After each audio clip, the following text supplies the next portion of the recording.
After a windy day, we've got slightly calmer conditions moving forward. We had gusts up to nearly 50 miles per hour in Rockford. You can see slightly less in the way of wind across much of the rest of the state line, but still pretty blustery day, and that resulted in little tree branches and tree limbs and things blowing down.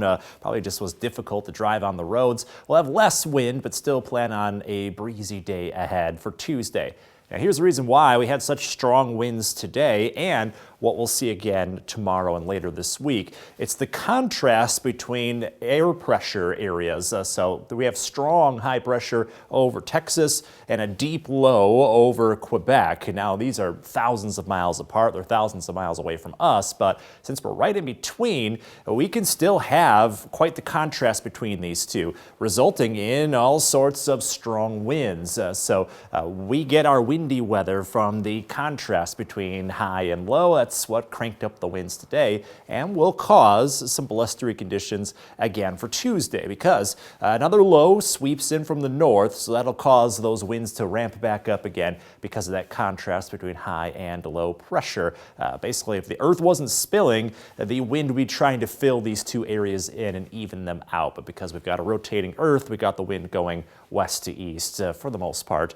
So that's what's causing these winds to crank back up again. Could be seeing wind gusts over 40 miles per hour into tomorrow afternoon again, so something that we'll have to keep a close eye on. May not be quite as strong as what we saw today, but plan on some more windy weather briefly into tomorrow afternoon. On top of that, winds could stay a little breezy going into Wednesday, so we're definitely not looking at any kind of calm weather until late this week. On top of that, it's all about the warmth. We got into the 40s today. We'll feel the 40s, if not the 50s at times, throughout the rest of this week. So the end of January feeling a lot more like March. We'll still be brisk in the morning with wind chills briefly in the teens, but then we're jumping back into the middle 40s with some windy weather for tomorrow afternoon. After that, conditions are going to stay warm enough where we could be talking about some rain showers and near record-setting temperatures on Thursday and into Friday. So that is something we'll keep an eye on, not only just how warm we stay, but then how rainy we get late Thursday into Friday morning. So definitely looking like spring in addition to feeling like it.